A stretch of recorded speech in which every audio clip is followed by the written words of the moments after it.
mukhang maglalabas po ang committee na ito at mukhang susuportahan ng council ng resolution at sasabihin namin na wala kaming inilabas na ordinance na inireclassify yung lupa.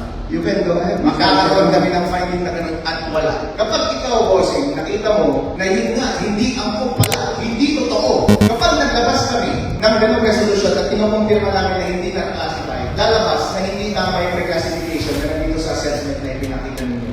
Bilang kayo po ang operator, malalaman niyo po na hindi angkop yung aktibidad na ginagawa doon sa lupain. Kayo po ba mismo ay mapovoluntaryong ititigil ninyo yung operasyon? Sure, when I stop. Kasi po hindi tama yung classification ng tinatatayo. No, it's not. Yan lang ang claim mo, Mr. Vice Mayor. That is your claim. Yun po ang kasuhan. Or the officers here, including the assessor. Pwede po bang imbitan natin si Provincial Aselo dito at siya pasagutin natin? Mabili na natin yung case laban sa kanila. Yung mga ombudsman na natin sa mga ito. Bahala kayo.